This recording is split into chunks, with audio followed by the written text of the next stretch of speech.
This is an evidentiary hearing before the Indiana Utility Regulatory Commission, and a cause docketed before the commission is cause number 46276, captioned as, in the matter of the petition of Indiana Michigan Power Company for approval of 1, a customer-specific clean capacity arrangement and demand response contract, 2, associated cost recovery, and 3, to the extent necessary, an alternative regulatory plan. Notice of time and place of this hearing was given as provided by law by publication in Marion County's Indianapolis Star on October 22nd, 2025, and in Allen County's Journal-Gazette on October 22nd, 2025. These are newspapers of general circulation, and these publications were made at least 10 days prior to the date of this evidentiary hearing. Proofs of publication of the notices have been received by the Commission and are now incorporated into the record of this cause by reference and placed in the official files of the Commission. Notice has also been provided to the Indiana Office of Utility Consumer Counselor and other interested parties. May we please have appearances for the petitioner? Thank you, Your Honor. On behalf of the petitioner, Indiana Michigan Power Company, Jeffrey M. Peabody with the law firm of Taft, Stettinius, and Hollister, LLP, 1 Indiana Square, Suite 3500, Indianapolis, Indiana.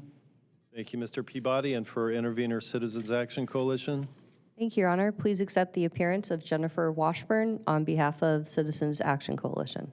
Thank you, Ms. Washburn. And for the public? Thank you, Your Honor. Appearing on behalf of the OUCC, Jason Haas, representing the public. Thank you, Mr. Haas. We'll turn it over to the petitioner. Mr. Peabody? Thank you, Your Honor. At this time, the petitioner would move to admit what has been marked for identification purposes as Petitioner's Exhibit 3, which is the verified petition, and Exhibit 4, the proof of publications. Any objections? CAC? No, Your Honor. Public? No objection, Your Honor. All right. Petitioner's Exhibits 3 and 4 are admitted. Thank you, Your Honor. And does the CAC have any exhibits to administer or offer? We do. Thank you, Your Honor. CAC would move into the record what's been marked as CAC Exhibit 1, the direct testimony and attachments of Dan Mellinger, and CAC Exhibit 1C, the confidential pages thereof. Any objections from the public? No objection, Your Honor. From the petitioner? No objections, Your Honor. All right. Citizens Action Coalition's Exhibits 1 and 1C are admitted into the record. Thank you, Your Honor. Mr. Haas? Thank you, Your Honor. The OUCC moves for the entry of Public Exhibit Number 1, redacted testimony of OUCC witness Caleb Lantrip, and Public's Exhibit 1C, the confidential portions of Mr. Lantrip's testimony. Thank you, Mr. Haas. Any objection from the petitioner? No objections, Your Honor. From CAC? No, Your Honor. Public's Exhibits 1 and 1C are admitted to the record. Nothing further, Your Honor. Thank you. Back to you, Mr. Peabody. Thank you, Your Honor. Petitioner would call Mr. Loveman to the stand.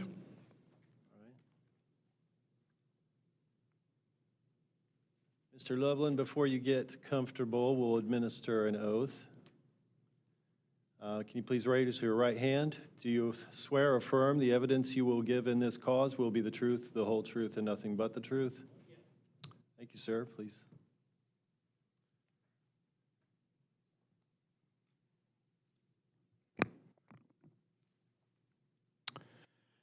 Good afternoon, Mr. Loveman. Would you please state your name and business address for the record? Caleb Ring Loveman, Fort Wayne, Indiana. By whom are you employed and in what capacity? I am employed by Indiana Michigan Power as a regulatory manager in the Regulatory Services Department. Mr. Loveman, do you have before you what has been marked for identification purposes as Petitioner's Exhibit 1? I do. And is Petitioner's Exhibit 1 a public copy of your direct testimony, including your attachment CRL1?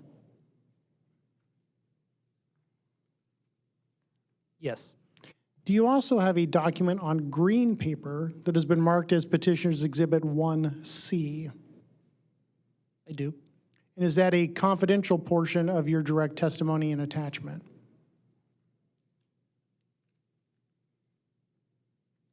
Yes. You also have a document in front of you marked as Petitioner's Exhibit 2. Yes.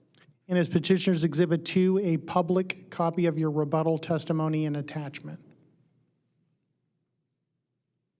It is. And then finally, do you have a green document that has been marked as Petitioner's Exhibit 2C? Yes. And is that the confidential portion of your rebuttal testimony and attachment? It is. Do you have any changes to make to these documents today? No. Do you adopt Petitioner's Exhibits 1, 1C, 2, and 2C as your sworn testimony in this cause? I do. This time, Your Honor, Petitioner would move to admit Petitioner's Exhibits 1, 1C, 2, and 2C. Thank you, Mr. Peabody. Ms. Washburn? No objection, Your Honor. Mr. Haas? No objection, Your Honor. Petitioner's Exhibits 1, 1C, 2, and 2C are admitted to the record. Thank you, Your Honor. The witness is tendered for cross-examination. Ms. Washburn? Thank you. Good afternoon, Mr. Loveman. How are you? Good afternoon. I'm doing well. How are you, Ms. Washburn? Good. Thank you. Thanks for being here. I have some limited cross-examination today, primarily centered on some of the redaction. So I have some general questions first, and then we can pivot to in-camera to make sure we don't get into any of the confidential material publicly. One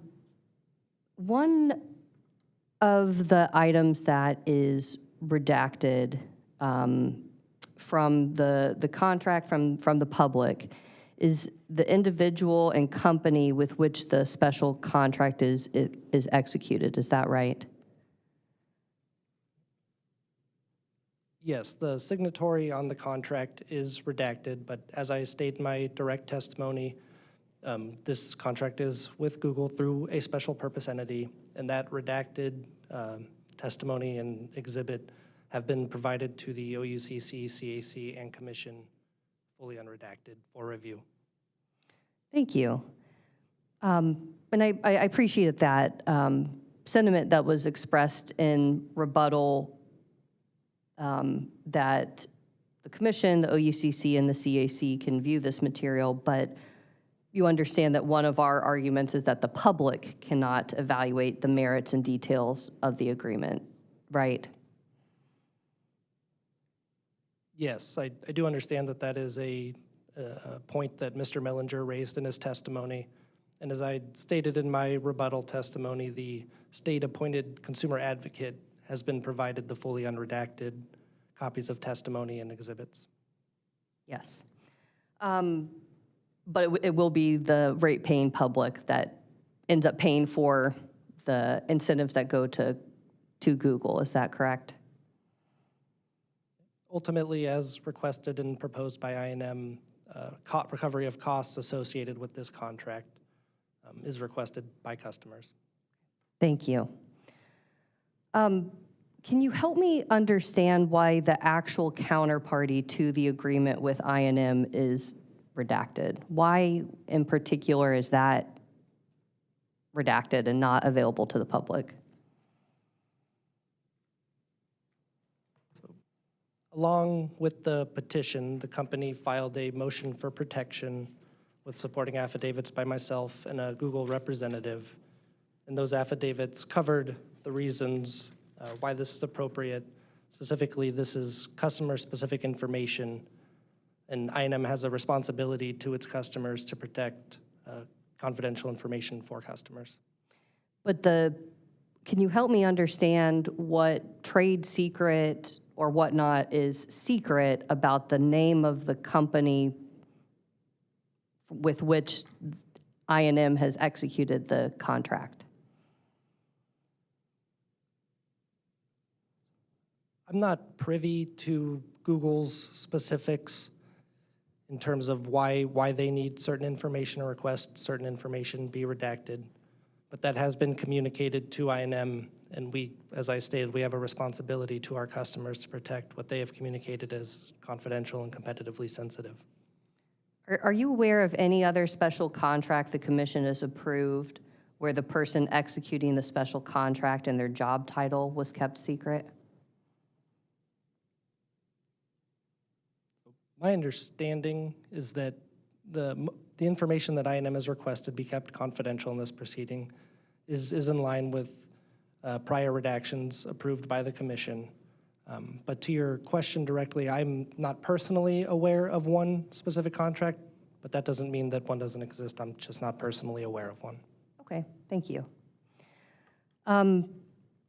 Essentially the same question for the years. Can you help me understand why it must be redacted, the years during which the contract lasts?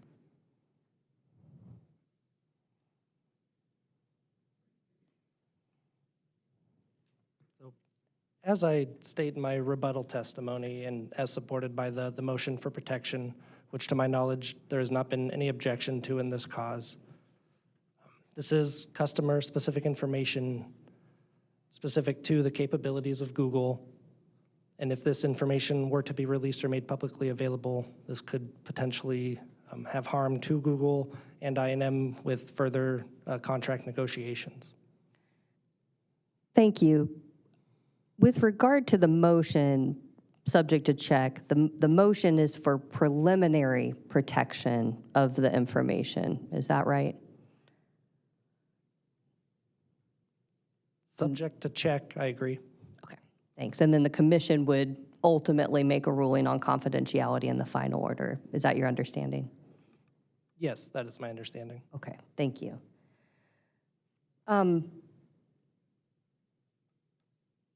Again, I do want to ask the question again because I think I didn't get a direct answer, but the years during which the contract lasts, why would that be confidential information? Or is it the same response? Same response. It's customer-specific information that relates to the capabilities of Google over time and could have impacts on future negotiations with Google and other entities or I&M and other entities as well, which could in turn impact I&M's other customers. And same question with regard to the capacity amounts, even at a high-level range being redacted. Is that your same response? Yes, it's customer-specific to Google and would reveal some of their capabilities to other entities that they may be having negotiations with. Okay. And Google is not a party to this case, correct? Correct. Could I please have you look at the public contract, or I'm sorry, your public direct testimony, looking specifically at the contract, pages 9 and 11. Are you referring to my attachment CRL1? Yes, CRL1, attachment CRL1. You said pages 9 to 11? Yes, I am there. great. I'm not getting into any confidential information yet, but I just wanted to look at page 9 here, and while the footnote is unredacted, was there not a single word that could be made public in this, on this page?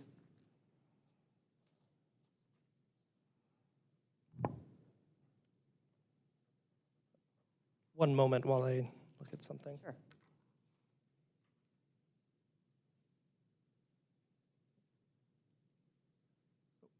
In my rebuttal testimony, I did file an updated exhibit CRL1-R, or CRL-1R, and in that, I&M, through intentional review with Google, supported an updated redacted contract, and certain provisions on those pages were unredacted, Yes. specifically Section B5 of Appendix A.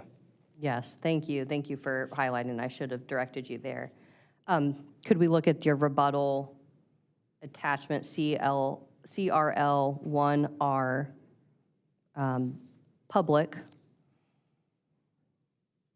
And so we still have, on page 11, for example, we still have at least a couple pages that are still fully unredacted. Is that right?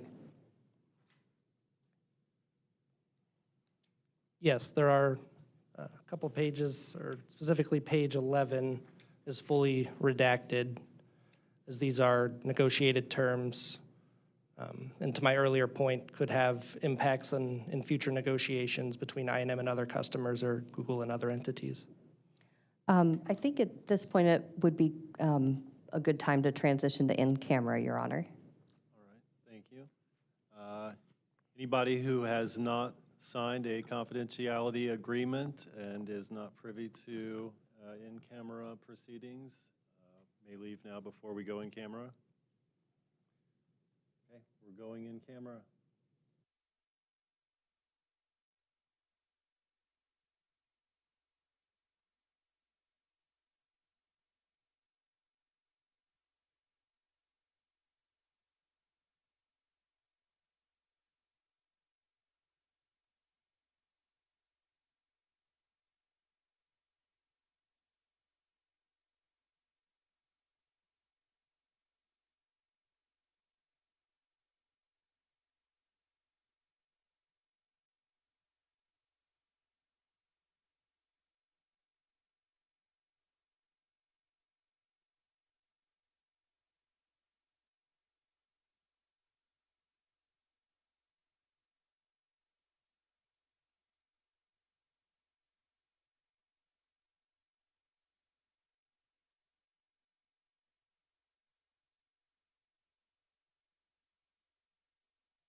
You're now off in camera. Thank you, Your Honor. Are you generally aware about the looming resource adequacy crisis in PJM?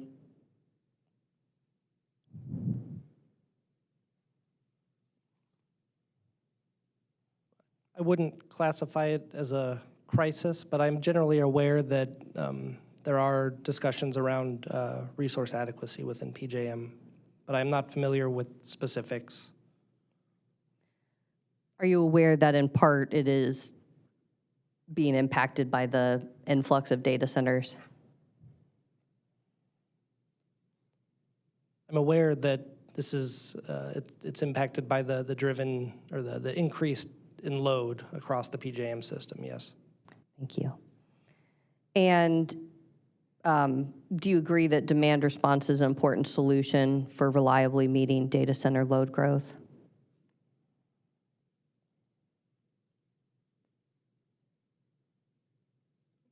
I agree that working with customers to come to solutions is an important criteria or important to support this load growth within PJM and within I&M as well, as this contract demonstrates between I&M and Google. Are you aware that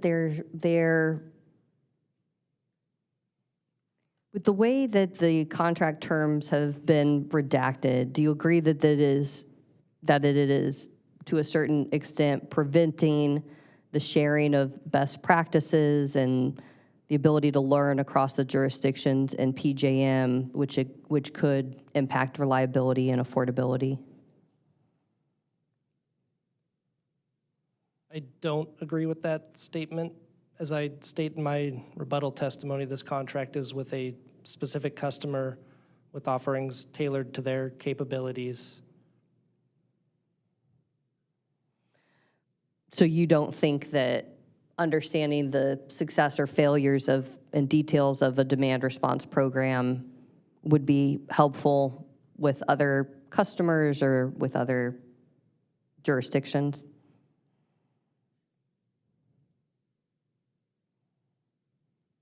While I agree generally with that statement, this contract is with a single specific customer, and their performance under this contract, as I stated earlier, could influence other negotiations or future negotiations with customers. Would you agree that Google in particular, it is a bit different from some of the larger load customers that we've seen in the past, with it being a hyperscaler customer? Is that right? A hyperscaler.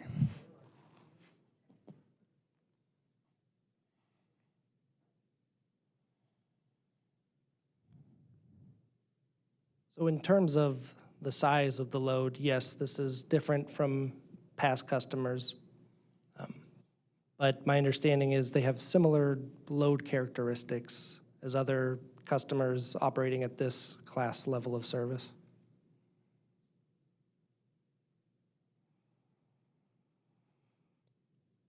Thank you. Pivoting to last questions here.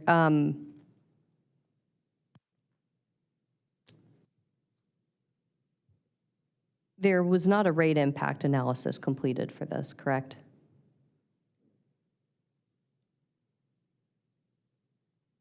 So while a specific rate impact analysis was not completed, in my testimony, which CAC, OUCC, and Commission have access to, I elaborate on some of those specifics, which would require disclosing confidential information. Yes, and so how can ratepayers know and thus evaluate the impact since the comparison is being redacted? As I state in my rebuttal testimony, the OUCC, the state-appointed consumer advocate on behalf of Indiana customers, as well as the CAC and Commission, all received the unredacted copies of my direct rebuttal and exhibits. And also, as I agreed to in my rebuttal testimony, I&M has agreed to report on specific items related to the CCA and demand response in future RAR filings where cost recovery is being requested. But ratepayers do not know at the onset what they'll be asked to pay Google for this, correct?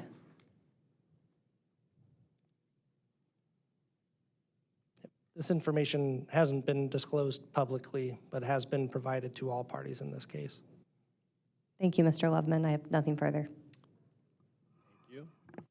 Mr. Haas, does the public have any questions for Cross? No questions, Your Honor. All right, thank you. Mr. Peabody, any for Just one moment, Your Honor. We'll go off the record.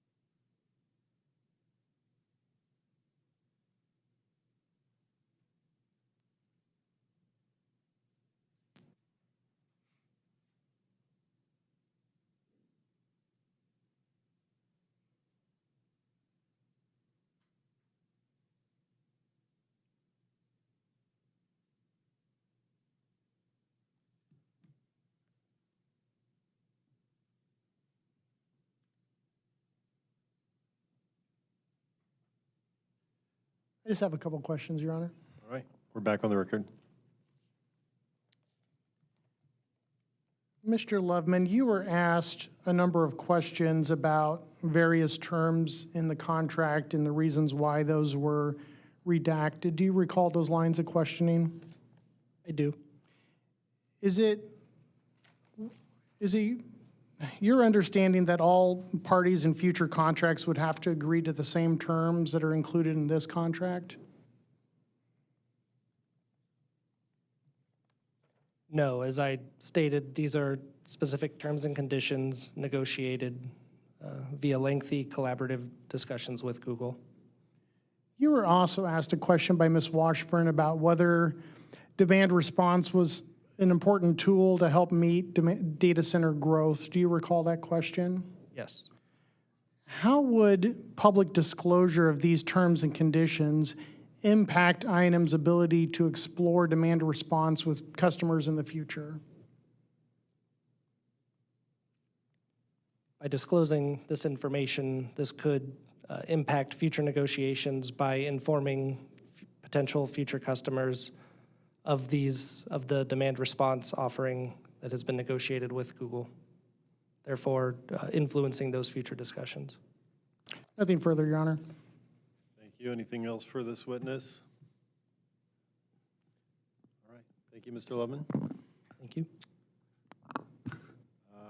And I think we're still back with you technically, Mr. Peabody. Nothing further, Your Honor. All right. And for the CAC? Nothing further, Your Honor. And for the public? Nothing further, Your Honor. All right, thank you. And so it is my understanding that the parties have conferred and have agreed to petitioner providing the commission with a proposed order by December 12th, with the parties providing exceptions, if any, by December 17th, and with a petitioner's reply brief on or before December 22nd, if any. Yes, Your Honor. Thank you. And public, we're all good with that? Okay, great. We're adjourned. Thank you, Your Honor.